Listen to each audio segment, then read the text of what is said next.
तेजस्विनावधीतमस्तु मा विद्विषावहै। ओम शांति शांति शांति। श्रुतिस्मृतिपुराणानाम् आलयं करुणालयं नमामि भगवत्पादं शङ्करं लोकशङ्करं। नमामि भगवत्पादशङ्करं लोकशङ्करं। वन्दे तं सच्चिदानन्दं यतिवर्यं महामतिं वेदवेदान्तसारज्ञं सद्गुरुं प्रणतोऽस्म्यहम्। सदाशिवसमारम्भाम् शङ्कराचार्यमध्यमाम् अस्मदाचार्यपर्यन्ताम् वन्दे गुरुपरम्पराम्। अग्रे उपस्थितेभ्यः भवद्भ्यः सर्वेभ्यो जिज्ञासुभ्यः हार्दान् नमस्कारान् समर्पयामि। ब्रह्मसूत्र शांकर भाष्ये तृतीयाध्याये द्वितीये पादे षट् सूत्रात्मकेऽस्मिन् प्रथमे संध्याधिकरणे तस्मिन् संध्याधिकरणे उपनिबद्धं षष्ठं सूत्रं सर्वमपि षष्ठं न प्रथमे संध्या तदुपनिबद्धं षष्ठं सूत्रं द्विवारं पठित्वा प्रकृतं सूत्रं षष्ठं सूत्रं तस्मिन् अधिकरणे षट् सूत्राणि वर्तन्ते। प्रकृतं षष्ठं सूत्रं तत्सूत्रं द्विवारं पठित्वा सूत्रार्थं तद्भाष्यभागं च यथाचार्यानुग्रहं विचारयामः। इदं सूत्रं पादादितोपि षष्ठं सूत्रमेव। सर्वाग्रे शंकर भगवत् पूज्यपादानां प्रशस्ति श्लोकमेकं पठित्वा तेषां पादारविन्दयोः शिरसा प्रणिपत्य अनुग्रहं च प्राप्य प्रकृतं षष्ठं सूत्रं तत्सूत्रं तस्मिन् अधिकरणे अन्तिमं सूत्रं षष्ठम् अन्तिमं सूत्रं तद्भाष्यभागं च यथाचार्यानुग्रहम् इदानीं विचारयामः। सर्वाग्रे श्रीमच्छङ्करभगवत् पूज्यपादानां प्रशस्ति श्लोकमेकं द्विवारं पठामः। ओम राजाधिराज पदवीं सद्यः प्राप्नोति दीनधौरेयः यस्यापाङ्गालोकात् तमहं प्रणमामि शङ्कराचार्यम्। ओम राजाधिराज पदवीं सद्यः प्राप्नोति दीनधौरेयः यस्यापाङ्गालोकात् तमहं प्रणमामि शङ्कराचार्यम्। अथ श्रीमच्छङ्कर भगवतः कृतौ शारीरकमीमांसा भाष्ये तृतीये साधनाध्याये द्वितीये पादे प्रथमं संध्याधिकरणम्। ओम संध्ये सृष्टिराहि ओम निर्मातारञ्चैके पुत्रादयश्च ओम मायामात्रं तु कार्ष्ण्येनानभिव्यक्तस्वरूपत्वात् ओम सूचकश्च हि श्रुतेराचक्षते च तद्विदः ओम पराभिध्यानात् स्तुतिरोहितं ततोऽस्यस्य बन्धविपर्ययौ ओम देहयोगाद्वासोऽपि। इमानि षट् सूत्राणि तस्मिन् संध्याधिकरणे उपनिबद्धानि। तस्मिन् अधिकरणे इदानीं प्रकृतम् अन्तिमं सूत्रम्। इदानीं प्रकृतम् अन्तिमं सूत्रं तद्भाष्यभागं च पश्यामः। अन्तिमं सूत्रं षष्ठं सूत्रं द्विवारं पठामः। ओम ದೇಹಯೋಗಾದ್ವಾತೋಪಿ ಓಂ ದೇಹಯೋಗಾದ್ವಾತೋಪಿ. ಇದನ್ನ ಈ ಛಂದಸ್ಸಿನ ಪ್ರಕಾರ ಒಂದು ಹೇಳುವಾಗ ಇವಾಗ ನಾನು ಹೇಳಿದೆ ದೇಹಯೋಗಾದ್ವಾತೋಪಿ ಅಂತ ಹಾಗಿದ್ರೆ ಹಾಗೆ ಹೇಳ್ಬೇಕಾದ್ರೆ ವಾತೋಪಿ ಅಂದ್ಬೇಕಾದ್ರೆ ಸಕಾರನ ಅನುದಾತ್ಮದಲ್ಲಿ ಹೇಳಿದ್ರೆ ಅದು ಇದಿಲ್ಲ.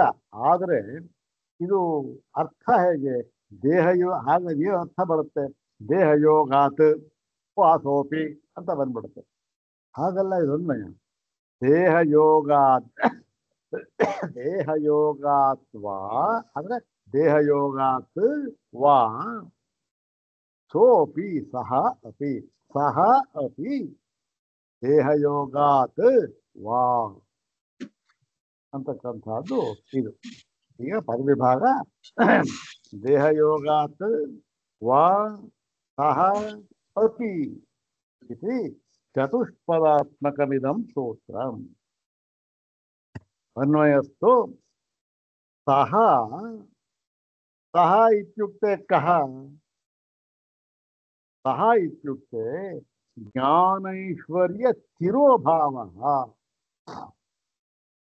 ಸಹ ಜ್ಞಾನೈಶ್ವರ್ಯ ಸ್ಥಿರೋಭಾವಃ ಅಪಿ ಅಂದ್ರೇನು, ಆ ಜ್ಞಾನೈಶ್ವರ್ಯದ ಸ್ಥಿರೋಭಾವ ಮರೆಯಾಗಿರುವುದು ಕೂಡ, ಮರೆಯಾಗಿರುವಿಕೆಯೂ ಕೂಡ ಯಾವುದು ಜ್ಞಾನೈಶ್ವರ್ಯ ಮರೆಯಾಗ್ಬಿಟ್ಟಿದೆ. ಯಾರಿಗೆ? ಜೀವ ಇರುವಿಕೆ ಅಂತ ಏನಿದೆಯಲ್ಲ ಆ ಮರೆಯಾಗಿರುವುದೂ ಕೂಡ ಏನಾಗಿದೆ, ದೇಹಯೋಗ ಅಂತ ವಾ ಅಂತಕ್ಕಂಥ. ದೇಹಯೋಗಾತ್ ಅಂದ್ರೇನು, ಈ ದೇಹ ಮತ್ತೆ ದೇಹ ಅಂದ್ರೆ ಇಲ್ಲಿ ಉಪಲಕ್ಷಣವಾದದ್ದು ಯಾವುದು, ದೇಹ ಇಂದ್ರಿಯ ಮನಸ್ಸು ಬುದ್ಧಿ ವಿಷಯಗಳು ಆಮೇಲೆ ರೂಪಗಳು ಇವೆಲ್ಲ ದೃಶ್ಯಗಳು ಎಲ್ಲ ಇದರ ಒಂದು ಸಂಬಂಧದಿಂದ ಏನಾಗಿದೆ ನಮಗೆ ಜೀವರುಗಳಿಗೆ ಈ ಒಂದು ಜ್ಞಾನೈಶ್ವರ್ಯ ಶಕ್ತಿ ಅಂತ ಏನಿದೆ.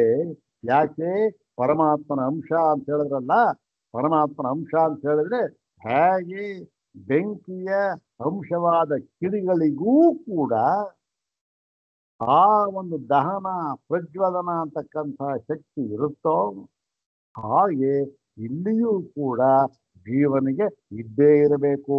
ಯಾವಾಗ ನೀವು ಅಂಶಾಂಶ ಭಾವವನ್ನು ಒಪ್ಪಿದಾಗ. ಎಲ್ಲಿ ಸ್ವಾಮಿ ಕಾಣ್ತಾ ಇಲ್ವಲ್ಲ ಈ ಜೀವನಿಗೆ ಆ ಶಕ್ತಿ, ಕಿಡಿಗೆ ಬೆಂಕಿಯ ಕಿಡಿಗೆ ಸ್ವಲ್ಪವಾದರೂ ಇದೆ, ಇಲ್ಲಿ ಏನು ಕಾಣ್ತಾ ಇಲ್ವಲ್ಲ, ಇದೆ ದುಃಖವೂ ಇದೆ. ದಿನ ಬೆಳಗಾರೇನು ದ್ವಂದ್ವಾತ್ಮಕವಾಗಿರ್ತಕ್ಕಂಥ ಸಂಸಾರವೇ ನಮಗೆ ಗೋಚರವಾಗ್ತಾ ಇರ್ತಕ್ಕಂಥದ್ದು ಅಷ್ಟೇ ಹೊರತು ಜ್ಞಾನವೂ ಇಲ್ಲ, ಐಶ್ವರ್ಯವೂ ಇಲ್ಲ. ಹೀಗೆ ಈ ಜ್ಞಾನ ಐಶ್ವರ್ಯ ಇದು ಮರೆಯಾಗಿದೆಯಲ್ಲ, ಇದು ಯಾವ ಕಾರಣದಿಂದ ಮರೆಯಾಗಿದೆ ಅಂದ್ರೇನು, ಇಲ್ಲಿ ಮರೆಯಾಗಿದೆ ಅಂತ ಹೇಳಿದ್ದಾರೆ ಹೊರತು ಅದಕ್ಕೆ ಆ ಶಕ್ತಿ ಇಲ್ಲವೇ ಇಲ್ಲ ಅಂತ ಹೇಳಿಲ್ಲ. ಇಲ್ಲವೇ ಇಲ್ಲ ಅಂತ ಆಗ್ಬಿಟ್ರೆ ಅದು ಪುನಃ ತೋರಿಕೊಳ್ಳುವುದಕ್ಕೆ ಸಾಧ್ಯವೇ ಇಲ್ಲ. ಬೆಂಕಿಗೆ ದಹನ ಶಕ್ತಿ ಇಲ್ಲ ಅಂತ ಆಗಿಬಿಟ್ರೆ ಯಾವ ಕಾಲದಲ್ಲೂ ಕೂಡ ಯಾವ ಸ್ಥಿತಿಯಲ್ಲಿಯೂ ಕೂಡ ಆ ದಹನ ಶಕ್ತಿ ಇರಲೇಬಾರದಾಗಿತ್ತು. ಹಾಗಿಲ್ಲ. ಅದನ್ನ ಮುಂದೆ ಇಲ್ಲೇ ಉದಾಹರಣೆ ಕೊಡ್ತಾರ, ಸೊಗಸಾದ ಉದಾಹರಣೆ ಕೊಟ್ಟು ಹೇಳ್ತಾರಂತ, ಮುಂದೆ ನೋಡೋಣ. ಹೀಗೆ ಈ ಜ್ಞಾನ ಐಶ್ವರ್ಯ ಶಕ್ತಿ ಅಂತಕ್ಕಂಥದ್ದು ಮರೆಯಾಗಿದೆಯಲ್ಲ ಈ ಜೀವನಿಗೆ, ಅದು ಮರೆಯಾಗಿರುವಂತ ಇದೆಯಲ್ಲ, ಅದು ಈ ದೇಹೇಂದ್ರಿಯಾದಿಗಳ ಒಂದು ಸಂಬಂಧದಿಂದ ಅಷ್ಟೆ. ಮತ್ತು ಈ ವಾ ಅಂತಕ್ಕಂಥ ಒಂದು ಪದ ಇದೆ. ಈ ವಾ ಅಂತಕ್ಕಂಥ ಒಂದು ಶಬ್ದ ಏನಿದೆ ಅದು ಯಾತಕ್ಕೆ ಬಂದಿದೆ ಅಂತಂದ್ರೆ, ಈ ಜೀವ ಇದ್ದಾನಲ್ಲ ಅವನು ಈಶ್ವರನಿಗಿಂತ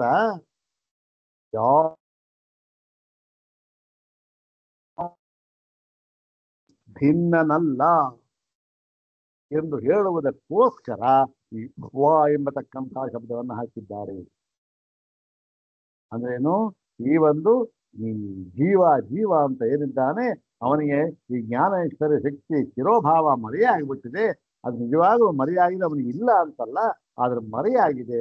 ಯಾತಕ್ಕೆ ಮರೆಯಾಗಿದೆ ಅಂದ್ರೆ ಈ ದೇಹೇಂದ್ರಿಯಾದಿಗಳ ಒಂದು ಸಂಬಂಧದಿಂದ.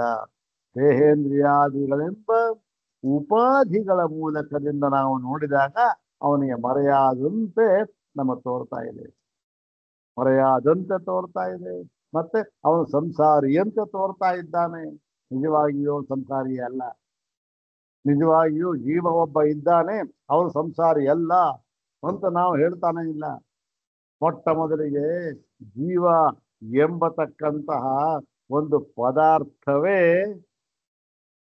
ಬ್ರಹ್ಮಕ್ಕಿಂತ ಬೇರೆಯಾಗಿ ಸ್ವತಂತ್ರವಾಗಿ ಯಾವ ಕಾಲದಲ್ಲಿಯೂ ಯಾವ ಸ್ಥಿತಿಯಲ್ಲಿಯೂ ಇರುವುದಕ್ಕೆ ಸಾಧ್ಯವಿಲ್ಲ ಅನ್ನುವುದು ನಮ್ಮ ಸಿದ್ಧಾಂತ. ಅಷ್ಟೇ ಹೊರತು ಜೀವ ಒಬ್ಬ ಇದ್ದಾನೆ, ಅವನಿಗೆ ನೋಡ್ರಿ ಈ ದೇಹ ಒಂದು ಇಂದ್ರಿಯಗಳ ಸಂಬಂಧದಿಂದ ಈಗ ಮರೆಯಾಗಿದೆ, ಆಮೇಲಿಂದ ಆ ಸಂಬಂಧ ಹೋಯ್ತು ಅಂದ್ರೆ ತೋರ್ಕೊಳ್ಳುತ್ತೆ. ಹಾಗಲ್ಲ. ಅಯ್ಯಯ್ಯೋ, ಇದು ಯಾಕೆ? ಇದು ಒಂದು ಮೆಟ್ಟಲುಗಳ ಹಂತ ಇದು ಅಷ್ಟೇ. ಈ ಹಂತದಿಂದ ನಾವು ಹೋಗ್ತೇವೆ. ಇದೇ ಕೊನೆಯ ಹಂತವಲ್ಲ. ಕೊನೆಯ ಹಂತ ಯಾವುದು? ಅಯ್ಯಯ್ಯೋ,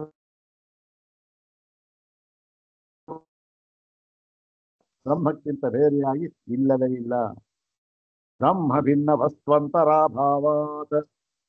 ಎಷ್ಟು ಕಾಲ ಹೇಳಿದ್ದಾರೆ ಶಂಕರ ಭಗವತ್ಪಾದ. ಬ್ರಹ್ಮ ಭಿನ್ನ ವಸ್ತ್ವಂತರಾಭಾವಾತ್. ನೋಡಿ, ಇದನ್ನ ಹೇಳುವುದಕ್ಕಾಗಿ ಶಂಕರ ಭಗವತ್ಪಾದರ ಅವತಾರ. ಮತ್ತೆ ಅದಕ್ಕೆ ಪೂರಕವಾಗಿ ಬೇಕಾದಷ್ಟು ಕೆಲಸ ಮಾಡಿದ್ದಾರೆ, ಇಲ್ಲ ಅಂತಲ್ಲ. ಹೌದಾ? ಮಾತ್ರ ಅವರ ಸಿದ್ಧಾಂತ ಇದು. ಇದನ್ನೆಲ್ಲ ಎಲ್ಲಿ ಹಿಡಿದಿಟ್ಟಿದ್ದಾರೆ ಅವರು? ಈ ಸೂತ್ರ ಭಾಷ್ಯ ನೋಡೋಣ. ಗೊತ್ತಾಯ್ತಲ್ಲ, ಈ ಜ್ಞಾನೈಶ್ವರ್ಯಗಳ ಸಹ ಜ್ಞಾನೈಶ್ವರ್ಯ, ಆ ಜ್ಞಾನೈಶ್ವರ್ಯಗಳ ತಿರೋಭಾವದ ಮರೆಯಾಗಿರುವಿಕೆಯೂ ಕೂಡ ದೇಹದ ಸಂಬಂಧದಿಂದಲೇ ಆಗುತ್ತದೆ, ದೇಹಯೋಗ ಆಗುತ್ತದೆ. ಮತ್ತು ವಾ ಅಂತ ಇದೆಯಲ್ಲ, ಆ ವಾ ಅಂತ ಅನ್ನೋದಕ್ಕೆ ಯಾವತ್ತಿಗೂ ಕೂಡ ಯಾರು ಪರಮಾತ್ಮ ಮತ್ತು ಜೀವಾತ್ಮ ಎಂಬ ಎರಡು ತತ್ವ ಇದೆ ಪರಮಾರ್ಥವಾಗಿ. ಮತ್ತು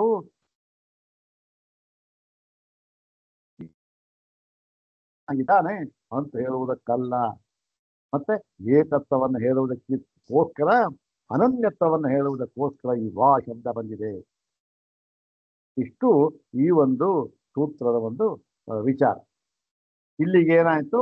ಈ ಒಂದು ಪ್ರಕರಣ ಮುಗಿಯಿತು. ಯಾವ ಪ್ರಕರಣ ಇದು ಅಂದರೆ, ಸ್ವಪ್ನಾವಸ್ಥೆಯನ್ನ ದೃಷ್ಟಾಂತವಾಗಿ ತೆಗೆದುಕೊಂಡು, ಸ್ವಪ್ನಾವಸ್ಥೆಯನ್ನ ವಿಷಯವಾಗಿ ತೆಗೆದುಕೊಂಡು, ಆ ಸ್ವಪ್ನಾವಸ್ಥೆಯ ಹಣೆ ಬರಹವನ್ನು ವಿಚಾರ ಮಾಡಿ, ಅಲ್ಲಿ ಈ ಶ್ರುತಿಯಲ್ಲಿ ಇದೆಯಲ್ಲ, ಏನು ಎಲ್ಲ ಸೃಷ್ಟಿ ಮಾಡ್ಕೊಳ್ತಾರೆ, ಹಾಗೆ ಮಾಡ್ಕೊಳ್ತಾರೆ ಅಂತ. ಆ ಸೃಷ್ಟಿ ಮಾಡ್ಕೊಳ್ತಕ್ಕಂಥವನು ಯಾವನು? ನಿಜವಾಗ್ಲೂ ಸೃಷ್ಟಿ ಆಗುತ್ತಾ ಅಲ್ಲಿ? ಇಂಥದ್ದೆಲ್ಲ ವಿಚಾರ ಮಾಡಿ ತನ್ಮೂಲಕ ಏನು ಈ ಒಂದು ಸಿದ್ಧಾಂತ ಕೊನೆಯ ಸೂತ್ರ ಇದೆಯಲ್ಲ, ದೇಹ ಯೋಗಾದ್ವಾ ಸೋಪಿ, ಸೋಪಿ ಅಂದ್ಬಿಟ್ರೆ ವಾಸೋಪಿ ಅಂತ ಬರುತ್ತೆ.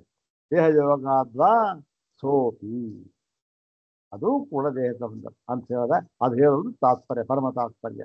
ಯಾವುದ್ರ ದೃಷ್ಟಿಯಿಂದ ಇಲ್ಲಿ ಹೇಳ್ತಾ ಇರ್ತಕ್ಕಂಥದ್ದು ಪರಿಶೀಲನೆ ಮಾಡಿ, ಸ್ವಪ್ನಾವಸ್ಥೆಯನ್ನ ಪರಿಶೀಲನೆ ಮಾಡಿ ಅದಕ್ಕೆ ತಕ್ಕ ಹಾಗೆ ಶ್ರುತಿ ವಾಕ್ಯಗಳನ್ನು ಉದ್ಧಾರ ಮಾಡಿದ್ರು, ಮತ್ತೆ ಅನುಭವವನ್ನು ಉದ್ಧಾರ ಮಾಡಿದ್ರು, ಮತ್ತೆ ಸ್ವಲ್ಪ ತರ್ಕವನ್ನು ಕೂಡ ಸೇರಿಸ್ಕೊಂಡ್ರು. ಮೂರನ್ನು ಬೆರೆಸಿ ಈ ಸಿದ್ಧಾಂತ, ಕೊನೆಯ ಸೂತ್ರ ಸಿದ್ಧಾಂತವನ್ನು ಮಾಡಿದ್ರು. ಅಲ್ಲಿಗೆ ಏನಾಯ್ತು? ಈ ಸ್ವಪ್ನದ ವಿಷಯವನ್ನು ತೆಗೆದುಕೊಂಡು ಸ್ವಪ್ನದ ವಿಚಾರದಿಂದ ಈ ಪರಮಾರ್ಥವನ್ನ ಸಿದ್ಧ ಮಾಡಿದಂತಾಯ್ತು. ಮುಂದೆ ಅದನ್ನ ಅವಸ್ಥಾತ್ರಯಗಳಿಂದಲೂ ಮಾಡ್ತಾರೆ. ಮುಂದೆ ನೋಡೋಣ. ಈಗ ಈ ಒಂದು ಸೂತ್ರದ ಒಂದು ಭಾಷ್ಯವನ್ನು ನೋಡೋಣ. ಸೂತ್ರ ನೋಡಿ, ದೇಹಯೋಗಾದ್ವಾ ಸೋಪಿ ಅದೇನು ಅಷ್ಟೊಂದು ಇದು ಗೊತ್ತಾಗೋದಿಲ್ಲ, ಸೊಗಸು ಗೊತ್ತಾಗುತ್ತೆ. ಯಾವಾಗ ಗೊತ್ತಾಗುತ್ತೆ? ಈ ಒಂದು ಅರ್ಥ ದೇಹಯೋಗಾದ್ವಾ ಸೋಪಿ ಅಂದ ತಕ್ಷಣ ನಮಗೆ ಅರ್ಥ ಮನಸ್ಸಿಗೆ ಹೊಡೆದು ಬಿಟ್ರೆ ಆವಾಗ ಅದ್ರ ಸೊಗಸು ಗೊತ್ತಾಗುತ್ತೆ. ಬಾದರಾಯಣರು ಎಂಥ ಅದ್ಭುತ ವ್ಯಕ್ತಿ ಅಂತಕ್ಕಂಥದ್ದು ಗೊತ್ತಾಗುತ್ತೆ. ಅಂದ್ರೆ ಎಂಥ ಬ್ರಹ್ಮನಿಷ್ಠರು, ಅದ್ಭುತ ವ್ಯಕ್ತಿ ಅಲ್ಲ, ಬ್ರಹ್ಮನಿಷ್ಠರು ಅಂತ ಗೊತ್ತಾಗುತ್ತೆ. ಯಾಕೆಂದ್ರೆ ಬ್ರಹ್ಮನಿಷ್ಠರು ಅಲ್ಲೇ ಹೋಗ್ಬಿಟ್ರೆ ಈ ತರ ಸೂತ್ರವಾಕ್ಯಗಳು ಎಲ್ಲ ಹೋಗಕ್ಕೆ ಸಾಧ್ಯನಾ? ಖಂಡಿತವಾಗ್ಲೂ ಸಾಧ್ಯ ಇಲ್ಲ. ಹಾಗೆ ಆದ್ರೆ ಏನ್ ಮಾಡೋದು? ಅರ್ಥ ಆಗೋದಿಲ್ಲಲ್ಲ ಸೂತ್ರ ಅದು. ಯಾಕೆ? ಅದು ಅಲ್ಪಾಕ್ಷರಮ ಸಂದಿಗ್ಧಂ ಸಾರವದ್ವಿಶ್ವತೋಮುಖಂ ಅಸ್ತೋಭ ಮನಮದ್ಯಂತ ಸೂತ್ರಂ ಸೂತ್ರವಿದೋ ವಿದುಹು. ಹಾಗೆ ಸೂತ್ರ ಅರ್ಥ ಆದ್ರಿಂದ ನಮಗೆ ಸ್ವಲ್ಪ ಅದು ಸೊಗಸು ಗೊತ್ತಾಗೋದಿಲ್ಲ. ಆ ಸೊಗಸು ಗೊತ್ತಾಗಬೇಕಾದ್ರೆ ಈ ಭಾಷ್ಯ ಅಷ್ಟೆ. ನೋಡೋಣ. ಇನ್ನೊಂದ್ಸರಿ ಆ ಒಂದು ಸೂತ್ರ ಹೇಳ್ಕೊಂಡ್ಬೋಣ. ದೇಹಯೋಗಾದ್ವಾ ಸೋಪಿ ಕಸ್ಮಾತ್ ಪುನಃ ಜೀವ ಪರಮಾತ್ಮಾಂಶ ಏವ ಸನ್ ತಿರಸ್ಕೃತ ಜ್ಞಾನ ಐಶ್ವರ್ಯೋ ಭವತಿ. ನೋಡಿ, ಈ ದೇಹಯೋಗಾದ್ವಾ ಸೋಪಿ ಅಂತ ಇದೆ. ಅಂದ್ರೇನು? ಸಹ ಜ್ಞಾನ ಐಶ್ವರ್ಯ ತಿರೋಭಾವ ಅಪಿ ದೇಹಯೋಗಾತ್ ಸಂಭವತಿ ಅಂತ ಇದೆ ಅಲ್ವಾ. ಇದಕ್ಕೆ ಪೂರಕವಾಗಿ ಒಂದು ಪ್ರಶ್ನೆಯನ್ನು ಹಾಕೊಂಡ್ರು ಶಂಕರ ಭಗವತ್ಪಾದರು. ಇದಕ್ಕೆ ಪೂರಕವಾಗಿ ಪ್ರಶ್ನೆ, ಆ ಪ್ರಶ್ನೆಯನ್ನು ಉತ್ತರ ಕೊಡುವ ಮೂಲಕವಾಗಿ ಈ ಸೂತ್ರ ಬಂದಿದೆ ಅಂತ ಹೇಳೋದಕ್ಕೋಸ್ಕರ ಅದೊಂದು ಪ್ರಶ್ನೆ ಹಾಕ್ಕೊಟ್ಟಿದ್ದಾರೆ. ಏನ್ ಪ್ರಶ್ನೆ ಅಂದ್ರೆ, ಅಲ್ಲ ರೀ ಸ್ವಾಮಿ, ನೀವು ಜೀವನ ಪರಮಾತ್ಮನ ಅಂಶ ಅಂತ ಹೇಳಿದ್ರಿ, ಆಯ್ತಾನೆ? ನೀವು ಒಪ್ಕೊಂಡ್ರಿ ಕೂಡ, ಇರ್ಲಿ, ಪ್ರಕೃತನ ಒಪ್ಕೊಂಡಿದ್ದೇವೆ, ಒಪ್ಕೊಂಡ್ರಿ. ಒಪ್ಕೊಂಡ ಮೇಲೆ ಆ ಒಂದು ಜ್ಞಾನೇಶ್ವರ್ಯ ಶಕ್ತಿ ಅಂತಕ್ಕಂಥದ್ದಿಲ್ಲ. ಜ್ಞಾನ ಐಶ್ವರ್ಯ ಶಕ್ತಿವಾದ ವೀರ್ಯ ತೇಜಾಂಸಿ. ಜ್ಞಾನ ಐಶ್ವರ್ಯ ಅಂದ್ರೆ ಷಡ್ಗುಣೈಶ್ವರ್ಯ ಸಂಪನ್ನ ಷಡ್ಗುಣೈಶ್ವರ್ಯ ಇದೆಯಲ್ಲ, ಇದು ಯಾಕೆ ಮರೆಯಾಗಿದೆ? ಯಾವ ಕಾರಣದಿಂದ ಮರೆಯಾಗಿದೆ ಅಂದ್ರೆ, ಮತ್ತೆ ಮರೆಯಾಗುವುದಕ್ಕೆ ಕಾರಣನೇ ಇಲ್ವಲ್ಲ ಸ್ವಾಮಿ. ಯಾವಾಗ ಅಂಶ ಅಂತ ಹೇಳ್ಬಿಟ್ರು ಮರೆಯಾಗುವುದಕ್ಕೆ ಕಾರಣನೇ ಇಲ್ಲಲ್ಲ. ಇದು ಬೆಂಕಿಯ ಕಿಡಿ, ಬೆಂಕಿಯ ಅಂಶ ಅಂದ್ರೆ ಬೆಂಕಿಯ ಅಂಶ, ಇದು ಕಿಡಿ. ಈ ಕಿಡಿ ನನ್ನ ಒಂದು ಸಿಲ್ಕ್ ಬಟ್ಟೆ ಮೇಲೆ ಬಿತ್ತು, ಆದರೂ ಕೂಡ ಬಟ್ಟೆಗೆ ಏನೂ ಆಗಲಿಲ್ಲ ಅಂತ ಎಲ್ಲರೂ ಹೇಳೋಕ್ ಸಾಧ್ಯನ? ಅಯ್ಯ, ಕಿಡಿ ಸೋಗ್ತು ಬಟ್ಟೆ ಸುಡ್ತು ಅಂತ ಅರ್ಥ. ಹಾಗೆ ಹೊಂದೋದಿಲ್ವಲ್ಲ ನೀವು ಅಂತಂದ್ರೆ,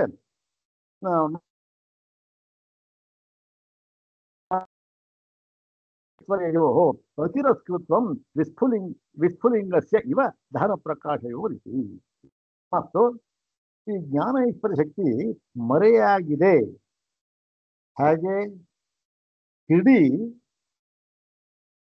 ಬೆಂಕಿಯ ಒಂದು ಅಂಶ, ಆದರೂ ಕೂಡ ದಹನ ಪ್ರಕಾಶನ ಶಕ್ತಿ ಕಿಡಿಯಲ್ಲಿಲ್ವೇ ಇಲ್ಲ. ಮಟ್ಟವೇ ಬಿದ್ದು ಕಂಡ್ರೆ ಏನು ಸೂತ ಏನು ಆಗಲಿಲ್ವಲ್ಲ, ಅದು ಸಾಧ್ಯನ? ಹೊಂದೋದಿಲ್ಲ ಅದು.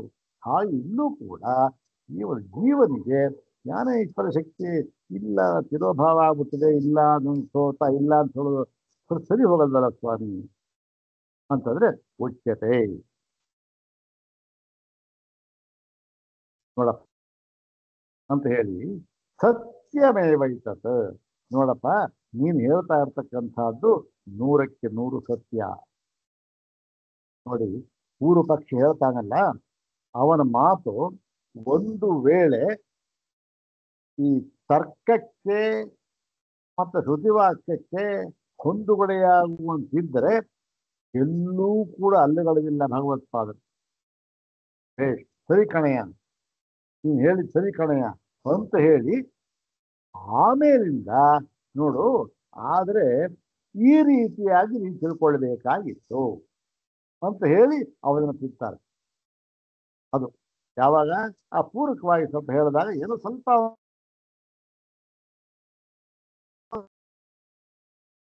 ಅದನ್ನು ಸರಿ ಮಾಡ್ತಾರಷ್ಟೆ. ಇಲ್ಲಿ ಏನಾಗಿದೆ, ಹುಚ್ಚ ಸತ್ಯಮೇವಾಯ್ತು, ಸತ್ಯಪ್ಪನೇ ಹೇಳಿದ್ದು. ಜೀವನಿಗೆ ಜ್ಞಾನೇಶ್ವರ ಶಕ್ತಿ ಇಲ್ಲ, ಮರೆಯಾಗಿದೆ ಅಂತ ಹೇಳೋದು ಯುಕ್ತ ಅಲ್ಲ. ಯಾಕೆ? ಅಂಶ ಅವನು, ಸತ್ಯ ನೀನು ಹೇಳ್ತಕ್ಕಂಥದ್ದು. ಆದರೆ ಮುಂದೆ ಹೇಳ್ತಾರೆ, ಸೋಪಿತು ಜೀವಸ್ಯ ಜ್ಞಾನ ಐಶ್ವರ್ಯ ಚಿರೋಭಾವ ದೇಹಯೋಗಾತ್. ನೋಡಪ್ಪ, ಆ ಮರೆಯಾಗಿದೆಯಲ್ಲ, ಜ್ಞಾನೇಶ್ವರ್ಯ ಶಕ್ತಿ ಮರೆಯಾಗ್ಬಿಟ್ಟಿದೆಯಲ್ಲ ಅವನಿಗೆ, ಅದು ಜೀವನಿಗೆ ಯಾತಕ್ಕೆ ಗೊತ್ತೇ? ಅದು ದೇಹಯೋಗಾತ್. ಅಂದ್ರೆ ದೇಹದ ಒಂದು ಸಂಬಂಧದಿಂದ. ಅಂದ್ರೆ ದೇಹದ ಸಂಬಂಧ ಅಂದ್ರೆ ದೇಹಾಭಿಮಾನದಿಂದ. ದೇಹಾಭಿಮಾನದಿಂದ ಅಂದ್ರೇನು? ದೇಹವೇ ನಾನು ಎಂದು ತಿಳಿದುಕೊಂಡಿರುವುದರಿಂದ. ಈ ದೇಹವನ್ನೇ ನಾನು ತಿಳ್ಕೊಂಡ್ಬಿಟ್ಟಿದ್ದಾರೆ. ಅದಕ್ಕೇನಾದ್ರೂ ಆಯ್ತು, ನನಗೆ ಯಾಕೆ ಹೋಯ್ತು? ಇದು ದೇಹ ಅಂತಕ್ಕಂಥದ್ದು ಅನಾತ್ಮ ವಸ್ತು, ಯಾರಿಗೂ ಆಯ್ತು, ನನಗೇನಾಯ್ತು? ಹಾಗೆ ಇವನು ಭಾವಿಸಿಲ್ಲ, ದೇಹವನ್ನೇ ತಾನು ಅಂತ ಭಾವಿಸ್ಕೊಂಡ್ಬಿಟ್ಟಿದ್ದಾನೆ. ಅದಕ್ಕೇನಾದ್ರೂ ಕೂಡ ಹೌದಾನೆ. ಹೀಗೆ ಹೇಳಿ ಇದು ಆ ದೇಹ ಯೋಗ. ದೇಹ ಅಂದ್ರೆ ಏನು? ದೇಹ ಅಂದ್ರೆ ಹೇಳ್ತಾ ನೋಡಿ, ದೇಹೇಂದ್ರಿಯ ಮನೋಬುದ್ಧಿ ವಿಷಯ ವೇದನಾದಿ ಯೋಗ.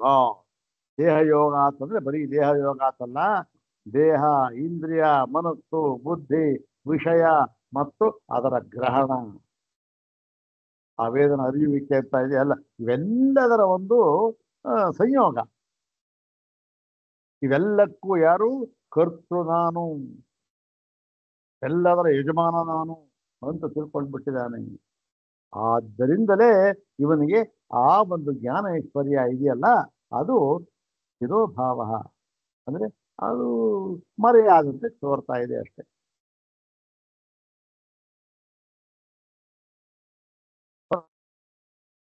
ನೋಡಪ್ಪ, ಒಂದು ನಾವು ನಿನಗೆ ಒಂದು ದೃಷ್ಟಾಂತವನ್ನು ಹೇಳಿ ಇದನ್ನು ನಾವು ತೋರಿಸ್ಕೊಡ್ತೇವೆ. ಯಾಕೆ ದೃಷ್ಟಾಂತ ತುಂಬಾ ಮುಖ್ಯ. ತರ್ಕದಲ್ಲಿ ದೃಷ್ಟಾಂತ ಅಂತಕ್ಕಂಥದ್ದು ಇದ್ದೇ ಇರಬೇಕು. ಮತ್ತೆ ಯಾವಾಗ ಒಂದು ಈ ಅನುಮಾನ ಅಂತಕ್ಕಂಥ ಪ್ರಮಾಣ ಬಂದಾಗಲೂ ಕೂಡ ದೃಷ್ಟಾಂತ ಅಂತಕ್ಕಂಥದ್ದು ಅತ್ಯಗತ್ಯ. ಹೌದ್ ತಾನೆ? ಅನುಮಾನ ಇರ್ಬೇಕಾ, ದೃಷ್ಟಾಂತ ಒಂದು ಬೇರೆಬೇಕು ಅಂತ ಅಂದ್ಬಿಟ್ಟು, ಪರ್ವತೋ ವನ್ಹಿಮಾನ್ ಅಂತಂದ್ರೆ ಧೂಮವತ್ವಾತ್ ಅಂದ್ಬಿಟ್ಟೇನು, ಯಥಾ ಮಾನಸೆ ಅದು ಏನಿರುತ್ತೋ ಹಾಗೆ ಉದಾಹರಣೆ ಕೊಟ್ಟರು, ಏನೋ ಕೊಟ್ಟರು. ಉದಾಹರಣೆ ಏನ್ ಕೊಡ್ತಾರೆ ಅಂತಂದ್ರೆ, ಯಥಾ ಅಗ್ನಿ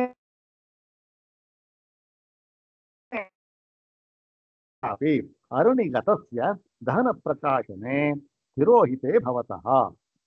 ಇದು ಎಲ್ಲಾದ್ರೂ ಒಂದೇ ಒಂದು ಪದ ನಮಗೆ ಅರ್ಥವಾಗದೇ ಇರೋದಿದೆಯಾ?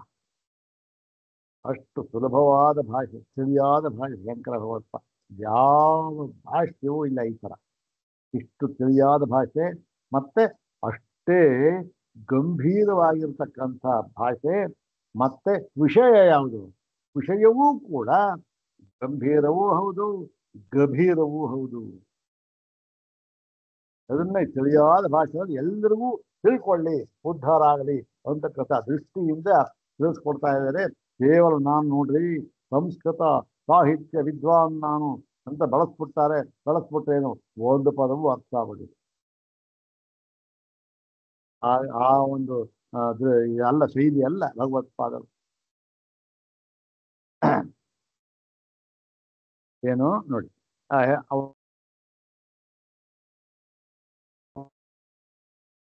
ಇದೆ ಅದಕ್ಕೇನಾಗಿದೆ, ದಹನ ಪ್ರಕಾಶನ ಅಂತಕ್ಕಂಥದ್ದು ಅದರ ಸ್ವಭಾವ. ಅದರಿಂದ ಅದು ಸಂಪನ್ನವಾಗಿದೆ, ಅದರಿಂದ ಕೂಡಿಕೊಂಡಿದೆ. ಅದಿಲ್ಲ ಅಂತಕ್ಕಂಥದ್ದು ಇಲ್ಲವೇ ಇಲ್ಲ. ದಹನ ಪ್ರಕಾಶನ ಅಗ್ನಿ ಇದ್ದೇ ಇದೆ. ಹೌದ್ ತಾನೆ? ಹಾಗಿದ್ದ ಮತ್ತೇನಾಗಿದೆ, ಅರುಣಿಗತಸ್ಯ ಅನ್ವಯ ಹೇಗೆ ಮಾಡ್ಕೋಬೇಕು ನೋಡಿ. ಯಥಾ ಅರುಣಿಗತಸ್ಯ ಅಗ್ನೇ ದಹನ ಪ್ರಕಾಶನ ಸಂಪನ್ನಸ್ಯ. ಅರುಣಿಗತಸ್ಯ ಒಂದು ಅರುಣಿ ಇದೆ, ತಮಗೆಲ್ಲ ಗೊತ್ತಿರಬಹುದು. ಯಾವುದು?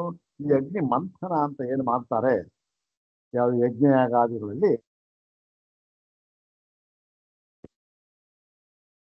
ಅದನ್ನ ಉಜ್ಜಿ ಆ ಅಗ್ನಿ ಅದರೊಳಗಡೆ ಇರುತ್ತೆ, ಅದನ್ನು ತೋರ್ಕೊಳ್ಳುತ್ತೆ. ಅದರಿಂದ ಮುಂದೆ ಕಾರ್ಯ ಮಾಡ್ತಾರೆ. ಹೀಗೆ ಅರುಣಿಯಲ್ಲಿ ಏನಿದೆ, ಆ ಸಮಿತ್ರ ಅರಣಿಗಳಲ್ಲಿ ಅಗ್ನಿ ಅಂತಕ್ಕಂಥ ಅದು ಇದೆ. ಆದರೂ ಕೂಡ ಅಗ್ನಿ ಇದೆ ಅಲ್ಲಿ.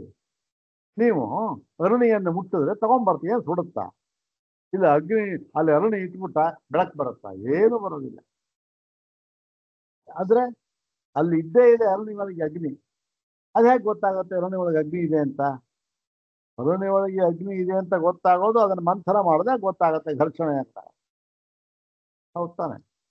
ಹಾಗಾಗಿ ಅರುಣಿಯೊಳಗೆ ಅಗ್ನಿಯು ಇದ್ದರೂ ಕೂಡ ಹೇಗೆ ಅದರ ದಹನ ಪ್ರಕಾಶದ ಸಾಮರ್ಥ್ಯ ಮರೆಯಾಗಿ ಬಿಟ್ಟಿದೆಯೋ, ಅದೇ ರೀತಿ ಯಥಾ ಮತ್ತೆ ಇನ್ನೊಂದು ಉದಾಹರಣೆ ಯಥಾವ ಭಸ್ಮಚ್ಛನ್ನಸ್ಯ. ಬೆಂಕಿಯ ಕೆಂಡ ಪ್ರಜ್ವಲ್ಯಮಾನ ಪ್ರಖರವಾಗಿದೆ, ಏನು ಅಷ್ಟೇ ಮುಟ್ಟದ ಮುಗಿದಾಯ್ತು ಇದೆ. ಆದ್ರೆ ಏನಾಗಿದೆ, ಪೂರ್ತಿಯಾಗಿ ಬೂದಿ ಮುಚ್ಕೊಂಡು ಹೋಗ್ಬಿಟ್ಟಿದೆ. ಗೊತ್ತೇ ಇಲ್ಲ ಕೆಂಡ ಇದೆ, ಬರೀ ಬೂದಿ ಇದೆ ಅನ್ಕೊಂಡ್ಬಿಟ್ಟ, ಮುಟ್ಬಿಟ್ಟ. ಹೋಗ್ತದೆ ಎಲ್ಲ ಸುತ್ತ. ಹೀಗೆ ಭಸ್ಮಚ್ಛನ್ನಸ್ಯ, ಇದು ಮುಚ್ಕೊಂಡಿದೆ, ಅದಕ್ಕೇನಾಗಿದೆ ದಹನ ಪ್ರಕಾಶ ಯಾರು ಗೊತ್ತಾಗೋದು, ಯಾರಿಗೂ ಈಗ ತೋರ್ಕೊಳ್ಳೋದೇ ಇಲ್ಲ. ಅದು ಕೆಂಡ ಆಗಿ ತೋರ್ಕೊಳ್ಳೋದು, ಭಸ್ಮಚ್ಛನ್ನ ತೋರ್ಕೊಳ್ಳೋದಿಲ್ಲ. ಬೂದಿ ಮುಚ್ಚದ ಕೆಂಡ ಅಂತ ಹೇಳ್ತಲ್ಲ ಉಪಮಾನ ಕೂಡ. ಹೀಗೆ ಇದೇ ರೀತಿ ಅವಿದ್ಯಾ ಪ್ರತಿಪಸ್ಥಾಪಿತ ನಾಮರೂಪಕ್ಕ ದೇಹಾದ್ಯುಪಾಧಿಯೋಗ. ನೋಡಿ ಇಲ್ಲ, ಹೀಗೆ ಈ ಒಂದು ಅವಿದ್ಯಾ ಪ್ರತ್ಯುಪಸ್ಥಾಪಿತ ಅದೇನು ಸರಿಯಾಗಿ ಯಥಾರ್ಥವಾಗಿ ಸ್ವರೂಪವನ್ನ ತಿಳಿದುಕೊಂಡಿಲ್ಲ ಇವನು.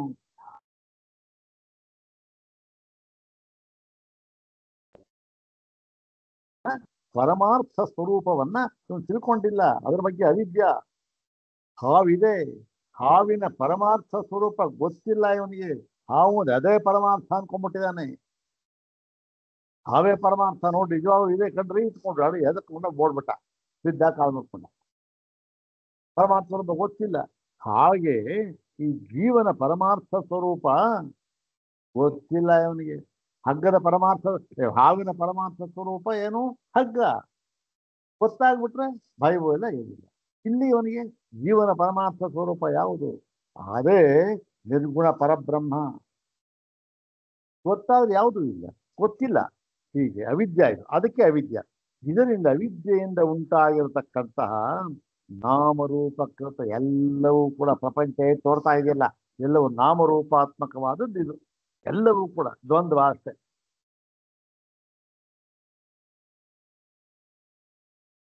ಉಂಟಾಗಿರತಕ್ಕಂತಹ ಈ ದೇಹ ದ್ಯುಪಾಧಿ ಯೋಗ, ದೇಹವೇ ಮೊದಲಾದ ಅಂದ್ರೆ ಯಾವುದು? ದೇಹ, ಇಂದ್ರಿಯ, ಮನಸ್ಸು, ಬುದ್ಧಿ ಮತ್ತೆ ಅಹಂಕಾರ, ವಿಷಯ, ವೇದನೆ ಎಲ್ಲ ಕೂಡ,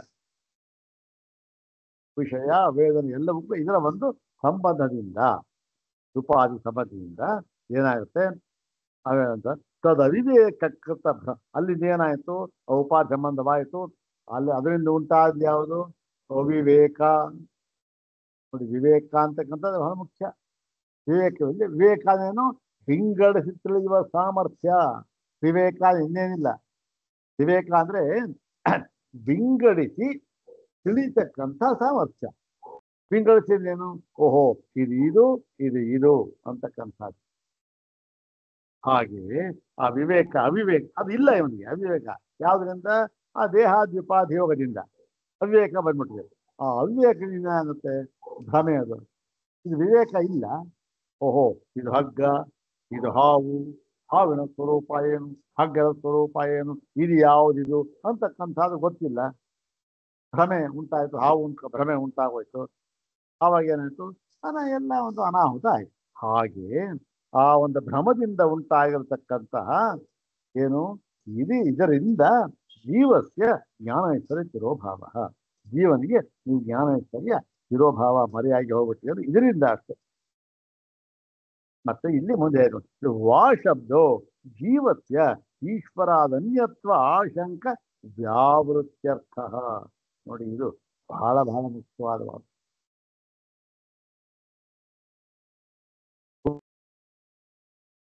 ಏನ್ರಿ ವಾ ಅಂತಕ್ಕಂಥದ್ದು? ವಾ ಅಂತಕ್ಕಂಥದ್ದು ಯಾಕೆ ಗೊತ್ತು? ಸಾಮಾನ್ಯ ಉಪಯೋಗಿಸ್ತಕ್ಕಂಥದ್ದು ಯಾರು? ಈ ಕವಿಗಳು ಈ ವಾ, ಚ, ಅಪಿ ಇಂಥವೆಲ್ಲ ಯಾತಕ್ಕೆ ಉಪಯೋಗಿಸ್ತಾರೆ? ಪಾದ ಪೂರಣಾರ್ಥಂ. ಆ ಪಾದ ಪೂರ್ತಿಯಾಗಿ ಆ ಛಂದಸ್ಸಿಗೆ ಅನುಗುಣವಾಗಿ ಹೋಗ್ಬೇಕಲ್ಲ ಅದು. ಅದಕ್ಕೋಸ್ಕರ ಈ ವಾ, ಪಿ, ಚ ಇವೆಲ್ಲ ಸೇರಿಸ್ಕೊಡ್ತಾರೆ. ಸೂತ್ರದಲ್ಲಿ ಯಾವ ಥರ ಇಲ್ಲ. ಪ್ರತಿಯೊಂದಕ್ಕೂ ಕೂಡ ಒಂದು ಅರ್ಥ ಅಂತ ಇದ್ದೇ ಇದೆ. ಹಾಗೆ ಇಲ್ಲಿ ವಾ ಅಂತಂದ್ರೆ ಇದರ್ಥ ಅಂದ್ರೆ ವಾ ಜೀವಕ್ಕೆ ಈಶ್ವರಾದ ಅನ್ಯತ್ವ ಆಶಂಕ. ಓ, ಈ ಜೀವ ಇದ್ದಾನಲ್ಲ ನೋಡ್ರಿ, ಅವನು ಈಶ್ವರದಿಂದ ಬೇರೆಯಾಗಿದ್ದಾನೆ ಎನ್ನುವ ಆಶಂಕೆಯನ್ನ, ಅನುಮಾನವನ್ನ ವ್ಯಾವೃತ್ಯರ್ಥ. ಆ ಅನುಮಾನವನ್ನ ಹೋಗಲಾಡಿಸುವುದಕ್ಕಾಗಿ ವಾ ಎಂಬತಕ್ಕಂತಹ ಶಬ್ದ ಬಂದಿದೆ. ಅಲ್ಲ ನೋಡಿ, ಭಾಷ್ಯದಲ್ಲಿ ಶಂಕರ ಭಗವಂತಪಾದರು ಯಾಕೆ ಅದೇ ಹೇಳಿದ್ನಲ್ಲ, ಎಷ್ಟು ಸರಿ ಹೇಳೋದು ಅವರ ಒಂದು ಈ ಬ್ರಹ್ಮನಿಷ್ಠ ಒಂದು ತತ್ವ ಅಂತಕ್ಕಂಥದ್ದು, ತಾತ್ವ ಅಂತಕ್ಕಂಥದ್ದು ಅದು ಸ್ತ್ರೀಲಿಂಗ ಶಬ್ದ. ಆ ಬ್ರಹ್ಮನಿಷ್ಠಾತ್ವ ಅನ್ನೋದು ಪ್ರತಿಯೊಂದು ಇದರಲ್ಲೂ ಕೂಡ ವ್ಯಕ್ತವಾಗುತ್ತೆ. ಅವರ ಪ್ರತಿಯೊಂದು ಶಬ್ದ ಪ್ರತಿಯೊಂದು ಅಕ್ಷರದಲ್ಲೂ ವ್ಯಕ್ತವಾಗುತ್ತೆ.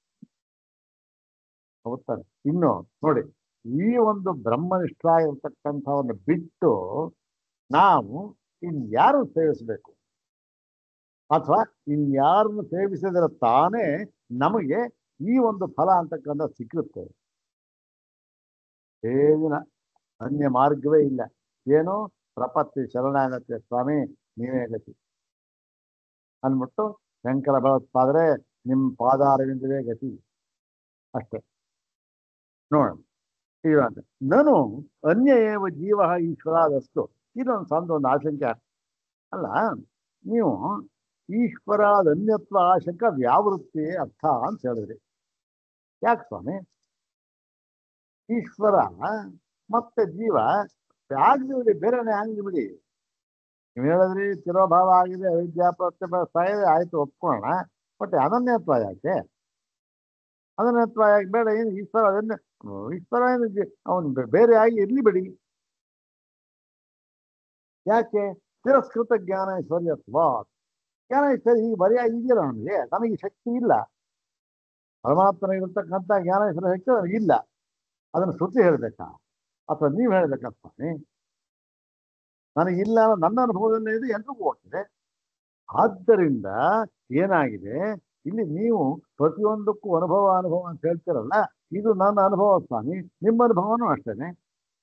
ಆದ್ದರಿಂದ ಜೀವನಿಗಿಂತ ಬೇರೆಯಾಗಿ ಇರ್ಲಿ ಬಿಡಿ.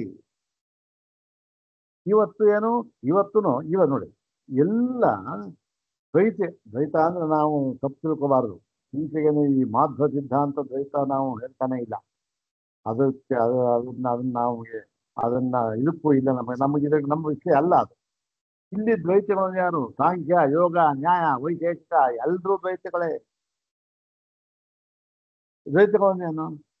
ಬೇರೆ ಬೇರೆ ತತ್ವ ಅಂತ ತಿಳ್ಕೊಂಡ್ರೆ ಅಷ್ಟೆ. ಪರಮಾತ್ಮ ಒಬ್ಬ ಕಾರಣಕರ್ತ, ಇವರೆಲ್ಲರೂ ಕೂಡ ಅವರ ಅಧೀನರು ಅಂತಲೋ ಬೇರೆಯವರು ಅಂತ ತಿಳ್ಕೊಳ್ಳೋದು. ಇವರೆಲ್ಲರೂ ದ್ವೈತಿಗಳು ಅಷ್ಟೇ ಹೊರತು ಈಗಿನ ಒಂದು ಈಚೆಗೆ ದ್ವೈತ ಅಂತ ನಾವು ಮಠ ಎಂದ್ರೆ ಅದಲ್ಲ. ಇವರೆಲ್ಲ ಏನಾಗಿದ್ದಾರೆ, ಹೀಗೆ ತಿಳ್ಕೊಂಡ್ರು ಇವರೆಲ್ಲ ಇಲ್ಲ ಅಂತೇಳಿ. ಕಿಂ ದೇಹಯೋಗ ಕಲ್ಪನೆಯ ಜ್ಞಾನೇಶ್ವರ ಮರೆಯಾಗಿದೆ. ಅನನ್ಯತ್ವ ಬೇಡ, ಅನ್ಯ ಅಂತ ಆಗಲಿ ಬಿಡಿ. ಮತ್ತೆ ಹಾಗಿರೋವಾಗ ಇನ್ನು ದೇಹದ ಒಂದು ಸಂಬಂಧದಿಂದ ಆಗಿಬಿಟ್ಟಿದೆ, ದೇಹದ ಒಂದು ಉಪಾಧಿಯಿಂದ ಆಗಿಬಿಟ್ಟಿದೆ ಅಂತಕ್ಕಂಥದ್ದು. ಇವೆಲ್ಲ ಯಾತಕ್ಕೆ ಸ್ವಾಮಿ? ಒಪ್ಕೊಂಡ್ಬಿಡಿ. ಇದೆಲ್ಲ ಯಾಕೆ ಶ್ರುತಿಯಲ್ಲೂ ಅದು ಇದೆ. ಏನು ಬೇರೆ ಅಂತಕ್ಕಂಥ ವಾಕ್ಯ ಬೇಕಾದಷ್ಟಿದೆ. ಒಪ್ಕೊಂಡ್ಬಿಡಿ ಅಂದ್ರೆ ನೇತ್ಯುಚ್ಯತೆ. ಇಲ್ಲಪ್ಪ, ಹಾಗಿಲ್ಲ. ನಹಿ ಅನ್ಯತ್ವಂ ಜೀವಸ್ಯ ಈಶ್ವರ ಉಪಪದ್ಯತೆ ಅಂದ್ಬಿಟ್ಟು, ಹೀಗೆ ಜೀವ ಮತ್ತೆ ಜೀವನು ಈಶ್ವರನಿಗಿಂತ ಬೇರೆಯಾಗಿದ್ದಾನೆ ಎಂಬುದು ನ ಉಪಪದ್ಯತೆ. ಹೊಂದುವುದೇ ಇಲ್ವಲ್ಲಪ್ಪ ಅಂಥೇಳಿ ಅದು ನಿನಗೂ ಗೊತ್ತಲ್ಲ ಅಂಥೇಳಿ. ಹೇಗೆ ಗೊತ್ತು ಅಂದ್ರೆ ಆ ಒಂದು ವಾಕ್ಯ ಉದ್ಧಾರ ಮಾಡ್ತಾ ಇದ್ದಾರೆ. ಛಾಂದೋಗ್ಯ ವಾಕ್ಯ, ಪ್ರಸಿದ್ಧವಾದ ವಾಕ್ಯ. ಶ್ರೇಯಂ ದೈವತಾ ಶ್ರೇಯಂ ದೇವತಾ ಐಕ್ಷತ. ಆ ದೇವತೆಯು ನೋಡಿತು, ಯೋಚಿಸಿ ನೋಡಿತು ಅಂತ ಪ್ರಾರಂಭ ಮಾಡಿಕೊಂಡು ಏನಾಗಿದ್ದಾನೆ ದೇವತಾನೇ ಯಾರು? ಆ ಒಂದು ಪರಮಾತ್ಮ ಅಂತ ಇಟ್ಕೊಂಡ್ರೆ ಅದನ್ನು ಪ್ರಾರಂಭ ಮಾಡಿಕೊಂಡು ಅನೇನ ಜೀವೇನ ಆತ್ಮನ ಅನುಪ್ರವೇಶ, ಅವನೇ ಈ ಜೀವನೆಂಬ ಆತ್ಮವಾಗಿ ಆತ್ಮರೂಪದಿಂದ ಪ್ರವೇಶ ಮಾಡಿ ಅಂತ ಏನಾಗಿದೆ ಅನನ್ಯತ್ವ ಸ್ಪಷ್ಟವಾಗಿ ಹೇಳ್ತಾ ಇದ್ದಾರಲ್ಲಪ್ಪ. ಅನೇನ ಜೀವೇನ ಆತ್ಮನ ಅನುಪ್ರವೇಶ ಐತಿ ಆತ್ಮಶಬ್ದೇನ ಜೀವಸ್ಯ ಪರಾಮರ್ಶ. ಜೀವನೆಂಬ ಆತ್ಮದಿಂದ ಅಂತ ಹೇಳಿ ಆತ್ಮಶಬ್ದವನ್ನೇ ಅಲ್ಲಿ ಹೇಳಿದ್ದಾರೆ. ಅದೇನು ಆತ್ಮನಿಗೂ ಯಾವ ಭೇದ? ಅವನೇ ಈ ಒಂದು ರೂಪದಿಂದ ಬಂದ. ಇವೆಲ್ಲ ಏನು ಈ ಒಂದು ರೂಪದಿಂದ ಬಂದ ಅದೆಲ್ಲ ಅದು ಒಂದು ಉಪಾಯ ಸ್ತೋತಾನಯ, ಇನ್ನೊಂದು ಅಧ್ಯಾರೋಪ ದೃಷ್ಟಿಯಿಂದ ಹೇಳ್ತಕ್ಕಂಥ ಯಾಕೆ ಅಧ್ಯಾರೋಪ ದೃಷ್ಟಿ ಹೇಳಬೇಕು? ಯಾಕೆ ಅಂತಂದ್ರೆ ನಿರ್ಗುಣವಾಗಿ ಇರತಕ್ಕಂತಹ ಈ ಪರಮಾತ್ಮ ತತ್ವ ನಾವು ಸಗುಣದಾಗಿರ್ತಕ್ಕಂಥವ್ರಿಗೆ ಅರ್ಥವಾಗೋದಿಲ್ಲ. ಯಾಕೆ ನಮ್ಮ ಒಂದು ಬುದ್ಧಿಮಟ್ಟಕ್ಕೆ ಅದು ಬೇರೆ, ಅದು ಅರ್ಥವಾಗೋದಿಲ್ಲ. ಆದ್ದರಿಂದ ಆ ನಿರ್ಗುಣನಾದ ಪರಮಾತ್ಮನನ್ನ ಏನ್ ಮಾಡ್ಬೇಕು ನಾವು? ಏನಾದ್ರೂ ಮಾಡಿ ನಮ್ಮ ಒಂದು ಪ್ಲೇನ್ ಇದೆಯಲ್ಲ, ಬುದ್ಧಿಯ ಒಂದು ಪರಿಧಿ, ಅಲ್ಲಿ ತಗೊಂಡ್ಬರ್ಬೇಕು ಅವನ್ನ. ತಗೊಂಡು ಬಂದಾಗ ಏನಾಗುತ್ತೆ, ಓ ಗೊತ್ತಾಗತ್ತೆ ಸ್ವಲ್ಪ. ಹಾಗೆ ಆ ನಿರ್ಗುಣನಾದ ಪರಮಾತ್ಮನನ್ನ ನಮ್ಮ ಒಂದು ಪರಿಧಿಗೆ ತರಬೇಕಾದ್ರೆ, ನಮ್ಮ ಒಂದು ಪರಿಧಿ ಏನು? ಗುಣದ ಸಂಬಂಧ ಇರ್ತಕ್ಕಂಥ ಪರಿಧಿ ನಮ್ದು. ತಗೊಂಡು ಬಂದು ಯಾವುದೋ ಗುಣ ಆರೋಪ ಮಾಡಿ ಅದರ ಮೂಲಕ ತತ್ವವನ್ನು ತಿಳಿಸ್ಕೊಡ್ತಕ್ಕಂಥ. ಹೌದ್ ತಾನೆ? ಇವಾಗ ನೋಡಿ, ಉದಾಹರಣೆಗೆ ಒಬ್ಬ ಹೋದ, ಆಕಾಶಕ್ಕೆ ಹೋದ ಅಂತ ಇಟ್ಕೊಳ್ಳಿ. ಆಕಾಶಕ್ಕೆ ಹೋದ ಅಂತ ಆದ್ರೆ ಅಲ್ಲಿ ಇವಾಗ ಏನು ಇದೆ, ಸುಮ್ಮನೆ ಒಂದು ಕಲ್ಪನೆ ಮಾಡ್ಕೊಳ್ಳಿ. ಆಕಾಶಕ್ಕೆ ಹೋದ, ಅಲ್ಲಿ ಏನಾಗೋಯ್ತು, ಅಲ್ಲಿ ಒಂದು ವಾತಾವರಣ ಮುಗೀತು. ಅಲ್ಲಿ ಒಂದು ಶೂನ್ಯ ವಾತಾವರಣ, ಒಂದು ಸ್ಥಳ ಬಂತು. ಅಲ್ಲಿ ಏನು ಇಲ್ಲ, ಗಾಳಿ ಇದೆ, ಶೂನ್ಯ ವಾತಾವರಣ. ಅಲ್ಲಿ ಏನ್ ಮಾಡ್ದ, ಏನೋ ಮಾತಾಡಿದ್ರೆ ಕೇಳಲೇ ಇಲ್ಲ. ಏನಪ್ಪ ಮಾತಾಡೋದು? ಕೇಳಲೇ ಇಲ್ಲ. ಏನ್ ಮಾತಾಡೋದು? ಕೇಳಲೇ ಇಲ್ಲ. ಅವ್ನು ಮಾತಾಡೋದು ನಮ್ಗೆ ಕೇಳ್ಬೇಕಾದ್ರೆ ಏನ್ ಮಾಡ್ಬೇಕು ಅಂದ್ರೆ, ಅವನನ್ನ ಈ ವಾತಾವರಣ ಇರೋ ಜಾಗಕ್ಕೆ ಬರಬೇಕು. ವ್ಯಾಕ್ಯೂಮ್ ಪ್ರದೇಶದಿಂದ ಅವನ್ನ ಎಳ್ಕೊಂಬಂದು ಈ ವಾತಾವರಣ ಜಾಗ ತಂದು ಬಿಟ್ರೆ ಆಗ ಧ್ವನಿ ನಮ್ಗೆ ಸಂವರ್ಧನೆ ಆಗುತ್ತೆ. ಇಲ್ಲದೆ ಅಲ್ಲೇ ಇದ್ರೆ ಏನ್ ಮಾತಾಡೋ ಗೊತ್ತಾಗೋದು. ಹಾಗೆ ಆ ಪರಿಧಿಗೆ ಬಂದು ಬಿಟ್ಟಾಗ ಗೊತ್ತಾಗುತ್ತೆ. ಅದಕ್ಕೋಸ್ಕರ ಈ ಒಂದು ಅದೇನು ಜೀವನಾತ್ಮ ಅಂತ ಹೇಳಿದ್ದಾರೆ. ತತ್ ಸತ್ಯಂ ಅಂತ ಹೇಳಿ ಮುಂದೆ ಏನ್ ಹೇಳ್ತಾರೆ, ತತ್ ಸತ್ಯಂ, ಅದೇ ಸತ್ಯ ಆತ್ಮ, ತತ್ವವನ್ನು ಶ್ವೇತಕೇತು, ಅವನೇ ಆತ್ಮ, ಅದೇ ಸತ್ಯ ಸ್ವರೂಪ ಅಂತ ಹೇಳಿ. ಸತ್ಯ ಆದ್ರೇನು? ಸತ್ಯಂ ಜ್ಞಾನ ಅಂತ ಪರಮ ಅಂತ ಹೇಳಿದ್ರಲ್ಲ. ಸತ್ಯ ಜ್ಞಾನದ ಲಕ್ಷಣದಿಂದ ರಕ್ಷಿತವಾಗಿರತಕ್ಕಂಥ ಪರಮಾತ್ಮ ಅವನು ಅಂದ್ರೆ ತತ್ವಮಸಿ, ಅದೇ ನೀನಾಗಿದ್ದೀಯೇ ಅಂತ ಹೇಳಿ ಶ್ವೇತಕೇತುವಿಗೆ ಉಪದೇಶ ಮಾಡ್ತಾರಲ್ಲಪ್ಪ. ಇದರಿಂದ ಗೊತ್ತಾಗುತ್ತೆ ಅಂತ ಹೇಳಿ, ಇತಿಚ ಜೀವಾಯ ಉಪದಿಶತಿ ಈಶ್ವರಾತ್ಮತ್ವಂ. ಜೀವನಿಗೆ ಅಂದ್ರೆ ಯಾರಿಗೆ? ಶ್ವೇತಕೇತುವಿಗೆ ನೀನು ಶ್ವೇತಕೇತುವಲ್ಲ, ನೀನು ಜೀವನಲ್ಲ, ನೀನು ಈಶ್ವರಾತ್ಮ ಅಂತ ಹೇಳಿ ಅವನಿಗೆ ಅವನು ತಂದೆ ಉಪದೇಶ ಮಾಡ್ತಾನೆ ಅಂತಕ್ಕಂಥದ್ದು ಶ್ರುತಿಯಲ್ಲಿ ಇದೆ. ಆದ್ದರಿಂದ ಅತಃ ಅನನ್ಯ ಏವ ಈಶ್ವರಾತ್ ಜೀವ ಸನ್ ದೇಹಯೋಗಾತ್ ತಿರೋಹಿತ ಜ್ಞಾನ ಐಶ್ವರ್ಯೋ ಹೋತಿ. ಇದು ಸಿದ್ಧಾಂತ. ಆದ್ದರಿಂದ ಈಶ್ವರನಿಗಿಂತ ಜೀವನು ಅನನ್ಯ ಏವ, ಪೂರ್ತಿಯಾಗಿಯೂ ಅನನ್ಯ. ಅವನು ಬೇರೆ ಅಂತ ಖಂಡಿತ ಅಲ್ಲ. ಈಶ್ವರನಿಗಿಂತ ಯಾವ ದೃಷ್ಟಿ ಭೇದ, ಅವನು ಬೇರೆ ಅಲ್ಲವೇ ಅಲ್ಲ.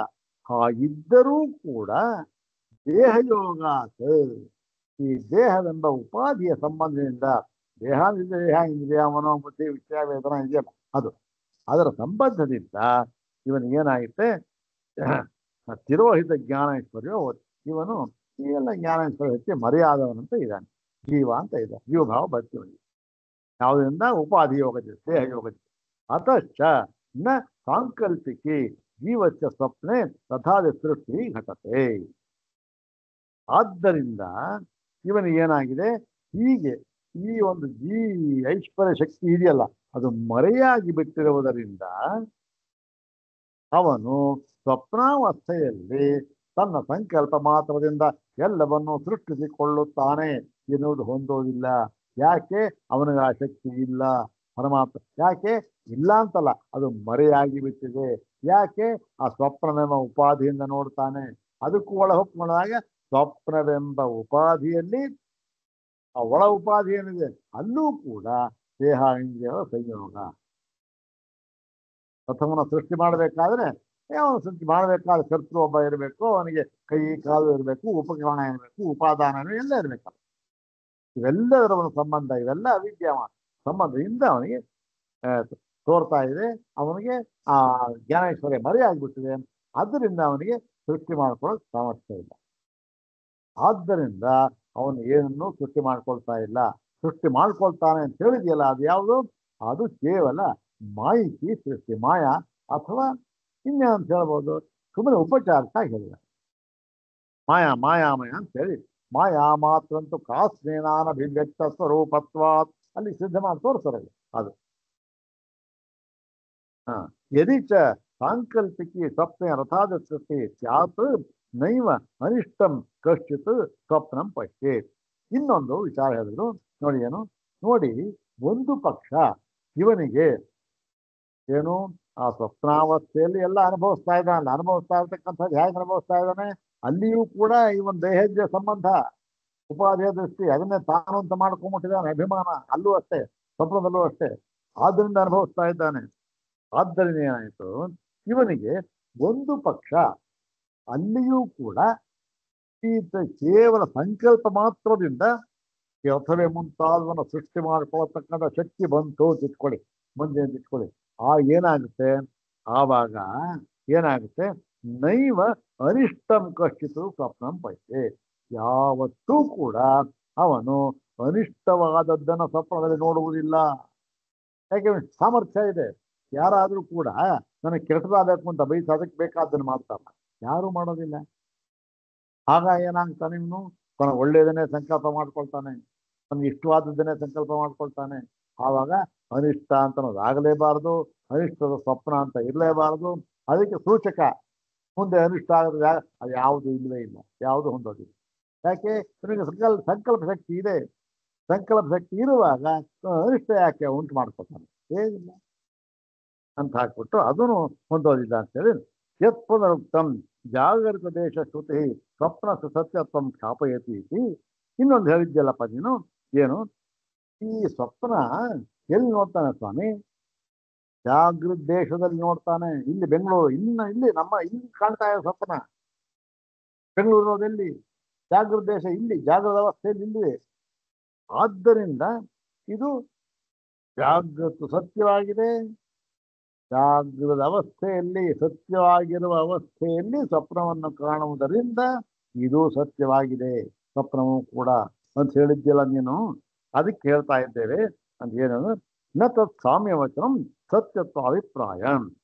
ಈ ಸಾಮ್ಯವಚನ ಇದೆಯಲ್ಲ, ಏನು ನೋಡ್ರಿ, ಜಾಗೃತ ದೇಶದಲ್ಲಿ, ಎಲ್ಲಿ ಜಾಗೃತಾವಸ್ಥೆಯಲ್ಲಿ, ಜಾಗೃತಾವಸ್ಥೆ ಏನು ಸತ್ಯ, ಇವು ನಾವು ನೋಡ್ತಾ ಇರೋದ್ರೆ ಸತ್ಯ, ಸ್ವಪ್ನ ಮಿಥ್ಯ, ಇದು ಸಾಮಾನ್ಯವಾಗಿರ್ತಕ್ಕಂಥ ಅಭಿಪ್ರಾಯ. ಇಲ್ಲಿ ನಾವು ನೋಡ್ತಾ ಇರೋದ್ರಿಂದ ಸ್ವಪ್ನವು ಸತ್ಯ ಅಂದ್ರೆ ಸಾಮ್ಯವಚನ ಇಲ್ಲಿ ಜಾಗೃತ ಅವಸ್ಥೆ ಇದಕ್ಕೆ, ಅದು ಸ್ವಪ್ನ ಸತ್ಯತ್ವವನ್ನು ಹೇಳುವುದಕ್ಕಲ್ಲ. ಮತ್ತೆ ಏತಕ್ಕೆ, ಹಾಗೊಂದು ವೇಳೆ ಹೇಳ್ಬಿಟ್ಟಿದ್ರೆ ಸ್ವಯಂ ಜ್ಯೋತಿಷ್ವ ವಿರೋಧಾತ್, ಆತ್ಮನು ಸ್ವಯಂ ಜ್ಯೋತಿ ಸ್ವರೂಪನಾಗಿದ್ದಾನೆ ಎನ್ನುವುದಕ್ಕೆ ವಿರೋಧವು ಬಂದು ಬಿಡುತ್ತದೆ. ಯಾಕೆ, ಅದನ್ನ ಹೇಳಿದ್ರು.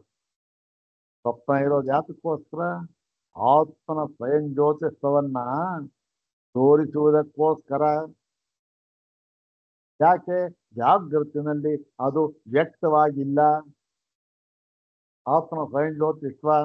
ಯಾಕೆ, ಹಗಲು ಹೊತ್ತು ನಕ್ಷತ್ರಗಳು ತೋರ್ತಾ ಇಲ್ಲ ನಮಗೆ. ಯಾಕೆ, ಬೇರೆ ಬೆಳಕು ಬೇಕಾದಷ್ಟಿದೆ, ಹಾಗೆ ಜಾಗೃತನೇ ಬೇಕಾದಷ್ಟು ಬೇರೆ ಬೆಳಕುಗಳಿದೆ. ಆದ್ದರಿಂದ ಆತ್ಮನ ಬೆಳಕು ಗೊತ್ತಾಗ್ತಾ ಇದೆ ನಮಗೆ. ಅದಕ್ಕೋಸ್ಕರ ಸ್ವಪ್ನ ಅಲ್ಲಿ ಯಾವುದು ಇಲ್ಲ, ಕೇವಲ ಇರ್ತಕ್ಕಂಥದ್ದು ಆತ್ಮನ ಒಂದು ಸ್ವಯಂ ಜ್ಯೋತಿಷ್ವ ಅಂತಕ್ಕಂಥದ್ದು ಅಲ್ಲಿ ವ್ಯಕ್ತವಾಗುತ್ತೆ. ಯಾಕೆ, ರಾತ್ರಿ ಹೊತ್ತು ನಕ್ಷತ್ರಗಳು ಪ್ರಖರವಾಗಿ ಗೋಚರವಾಗುವಂತೆ ಅಂತ ಹೇಳಿ ಶ್ರುತ್ಯೇವಚ ಸ್ವಪ್ನೆ ತಥಾದ್ಯಭಾವಶ ದರ್ಶಿತತ್ವ. ಮತ್ತೆ ಇದು ಆಯ್ತು. ಇನ್ನೊಂದು ಮತ್ತು ಶ್ರುತಿಯಲ್ಲಿಯೂ ಕೂಡ ಸ್ವಪ್ನದಲ್ಲಿ ಯಾವ ರಸವೂ ಇಲ್ಲ, ಏನೂ ಇಲ್ಲ ಎನ್ನುವುದನ್ನ ನಮಗೆ ಹೇಳುತ್ತಾ ಇದೆ. ನ ತತ್ರ ರಥ ಯೋಗಾ ನ ಪಂಥಾನ ಸ್ಪಷ್ಟವಾಗಿ ಹೇಳ್ತಾ, ಅಲ್ಲೂ ಕೂಡ ಏನೂ ಇಲ್ಲ ಅಂತ ಹೇಳ್ತಾ ಇದೆ. ಮತ್ತೆ ಇದೆ ಅಂತ ಹೇಳಿದೆಯಲ್ಲ ಅಲ್ಲೇ ಮುಂದೆ ಅಂದ್ರೆ, ನೋಡಪ್ಪ, ಇದೆ ಅಂತ ಹೇಳಿದಾಗ ಅದು ಗೌಣ ದೃಷ್ಟಿ, ಇಲ್ಲ ಅಂತ ಹೇಳಿದಾಗ ಮುಖ್ಯ ದೃಷ್ಟಿ ಅಷ್ಟೇ. ಅದನ್ನು ಹೇಳಿದ್ರಲ್ಲ, ಮಾಯಾ ಮಾತ್ರ ಕಾಸ್ಜ್ಞಾನಭಿವ್ಯಕ್ತತ್ವ ರೂಪತ್ವಾತ್ ಅಲ್ಲಿ ಹೇಳಿದ್ರಲ್ಲ. ಹಾಗೆ ಎಲ್ಲಿ ಗೌಣಿ ದೃಷ್ಟಿಯಿಂದ ನೋಡಬೇಕು, ಎಲ್ಲಿ ಮುಖ್ಯ ದೃಷ್ಟಿಯಿಂದ ನೋಡಬೇಕು ಅಂತ ಅನ್ನೋದು ಅದು ಬಹಳ ಮುಖ್ಯವಾದ ವಿಚಾರ, ಇಲ್ಲಿ ನಿರ್ಣಯ ಮಾಡಬೇಕಾಗುತ್ತೆ. ಅದನ್ನು ಹೇಳ್ತಾ ಇದ್ದೀವಿ. ಮತ್ತೆ ಜಾಗರಿತ ಪ್ರಭವ ವಾಸನ ನಿರ್ಮಿತತ್ವ ಸ್ವಪ್ನಸ್ಯ ತತ್ತುಲ್ಯ ನಿರ್ಭಾಸತ್ವ ಅಭಿಪ್ರಾಯಂ ತತ್ ಅಂದ್ರೇನು. ಮತ್ತೆ ಇನ್ನೊಂದು ಹೇಳಿದೆ, ಜಾಗೃತಿನಲ್ಲಿ ಏನೇನು ಮಾಡಿದ್ನೋ ಅದರಿಂದ ಉಂಟಾದ ವಾಸನೆಯಿಂದ, ಅದರಿಂದ ಉಂಟಾದ ಸಂಸ್ಕೃತದಿಂದ ಈ ಸ್ವಪ್ನ ಆಗುತ್ತೆ. ಆದ್ದರಿಂದ ಈ ಒಂದು ತತ್ವ ನಿರ್ಭಾಸ ಅದರಂತೆ ಇದು ಇದೆ ಅಂತ ಹೇಳಿದ್ರಲ್ಲ, ಅದನ್ನ ಏನ್ ಮಾಡಿದ್ದು? ಜಾಗೃತ ಪ್ರಭವ ವಾಸನಾ ನಿರ್ಮಿತತ್ವಾತ್ತು. ಯಾವುದಕ್ಕದು? ಈ ಒಂದು ರಥಾದ್ಯಭಾವ ಇದೆಯಲ್ಲ, ಅದು ರಥವನ್ನ ಅಭಾವ ಅಂತಕ್ಕಂಥದ್ದು ಮುಖ್ಯವಾದ ಅರ್ಥ.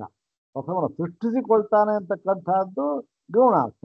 ಸೃಷ್ಟಿಸಿಕೊಳ್ತಾನೆ ಅಂತ ಅನ್ನೋದು ಯಾವ ದೃಷ್ಟಿಯಿಂದ ಹೇಳಿದ ಮಾತು ಅಂದ್ರೆ, ಈ ಜಾಗೃತನೇ ರಥವನ್ನು ನೋಡಿದ್ದ, ಅದರ ಒಂದು ವಾಸನಾ ಸಂಬಂಧದಿಂದ ಈ ಸ್ವಪ್ನದಲ್ಲಿ ರಥವನ್ನ ನಿರ್ಮಿಸಿಕೊಂಡಂತೆ ಅಂತ ಹೇಳುದು. ಯಾವುದಕ್ಕೆ? ತತ್ತುಲ್ಯ ನಿರ್ಭಾತ, ಅದರಂತೆ ಅದರ ಒಂದು ಸಂಸ್ಕಾರದಿಂದ ಇದಾಗಿದೆ ಅಂತ ಹೇಳೋದು ಪೋಸ್ಕ ಬಂದಿದೆ ಅಷ್ಟೇ ಹೊರತು ಮುಖ್ಯಾರ್ಥದಲ್ಲಿ ಬಂದಿಲ್ಲ. ಇದು ನಮ್ಮ ಹಿಂದೆ ಹೇಳಿದ್ರು, ಅದನ್ನೇ ಈಗ ಹೇಳ್ತಾ ಇದ್ದಾರೆ.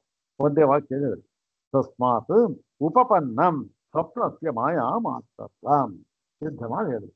ಆದ್ದರಿಂದ ಈ ಸ್ವಪ್ನವು ಕೇವಲ ಮಾಯಾ ಮಾತ್ರವಾಗಿದೆ ಎಂದ್ರು ಒಂದೇ, ತೋರಿಕೆಯ ಸ್ವರೂಪವಾಗಿದೆ ಎಂದ್ರು ಒಂದೇ, ಮತ್ತು ಭ್ರಮಾಧೀನವಾಗಿದೆ ಎಂದು ಒಂದೇ.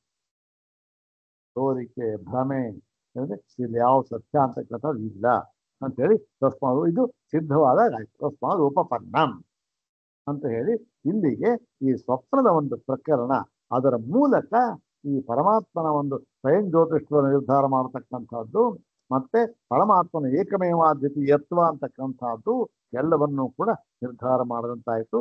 ಮುಂದೆ ಈ ಒಂದು ಸ್ವಪ್ನ ಆಯಿತು, ಸುಷುಪ್ತಿಯನ್ನು ತೆಗೆದುಕೊಳ್ತಾರೆ. ಬಹಳ ಮುಖ್ಯವಾದ ಭಾಗ ಸುಷುಪ್ತಿಯನ್ನು ತೆಗೆದುಕೊಂಡು ಅದರಲ್ಲಿ ಈ ಒಂದು ಆ ಪರಮಾರ್ಥವನ್ನ ಸಿದ್ಧ ಮಾಡ್ತಾರೆ.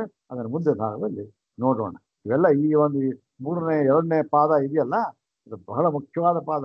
ಸಿದ್ಧಾಂತ ಭಾಗ ಅದ್ಭುತವಾದ ಒಂದು ವ್ಯಾಖ್ಯಾನ ಆ ಸೂತ್ರಗಳಿಗೆ. ಸೂತ್ರವೇ ಅದ್ಭುತ, ಅದಕ್ಕೆ ವ್ಯಾಖ್ಯಾನವಂತೂ ಪರಮಾದ್ಭುತ. ನೋಡೋಣ. ಓಂ ಶಾಂತಿ ಶಾಂತಿ ಶಾಂತಿ. ಓಂ ತತ್ಸತ್.